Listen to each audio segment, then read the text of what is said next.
In this example of the last question, we're looking at a question that informs us of a curve, and I believe that we have not much information, but we have enough. So we cross the x-axis, which means that y is equal to 0. And I think the most important thing here is the use of exponents. So you're going to have to factor out exponents in a certain way. So on the right-hand side here, I'm going to actually start looking at this. You can do this in reverse if you want, in terms of the way I'm doing it. So 9x to the power of minus a half is equal to 9x to the minus 3 over 2 plus 2 over 2, in the case of keeping the denominator the same. So you'll see there that you're going to have to put it outside in a certain way, so factoring out part of x there to make it easier and more palatable to actually do the question. So of course making it equal to 0, because y is 0 at the point A, and now I'm putting 9x to the minus 3 over 2 outside of the bracket. So it takes a little bit of effort, this one. Maybe you need a little bit of practice in isolation with exponents in terms of this kind of question, because it might take a while for some people to catch on with it.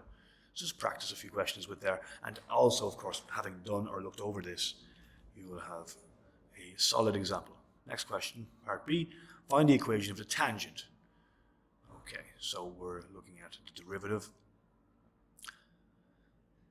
So plug in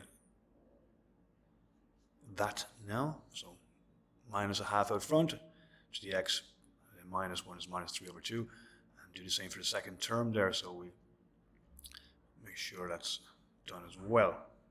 So we end up with 4 times minus 3, which is minus 12. So we have a plus 6 in the second term there. In a moment, the first one will stay the same. 9 times everything in the bracket, and then 6 times x to the minus 5 over 2. And of course, at the point where x is equal to 4, we could find what we're looking for. So I've highlighted that there.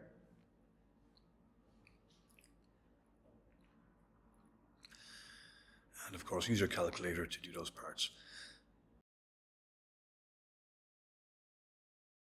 So for exponents like 3 over 2, just remember it's power over root. There's our answer, 9 over 8 for our gradient. So just check back over if you want. So putting those points as well.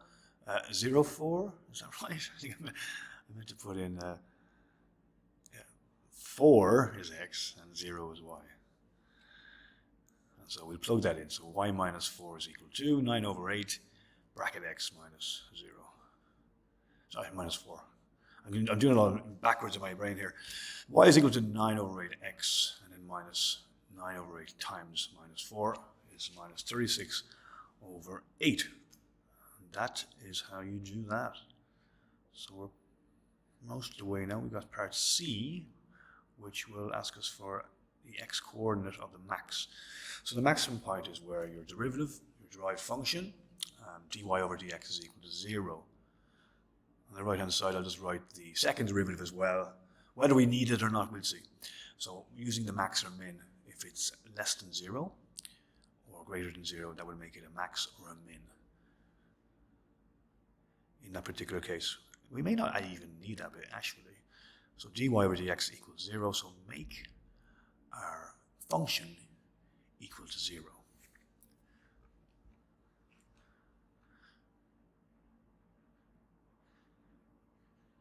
Tidy that up a little bit. Now you'll see again that I've also rearranged the exponent. So again, just like part A, I think it's important to look at that in isolation maybe a little bit. Okay, so I've taken the middle part there, which is one of our roots, and so minus a half x is equal to minus 6, x is equal to 12. And that was it. That was the x-coordinate for the maximum point, or any stationary point, if you think about it like that, in terms of what we're doing. You don't really have points of inflection in most of these questions. I've rarely seen it in recent years, and you won't have to deal with multiple max or min points in questions.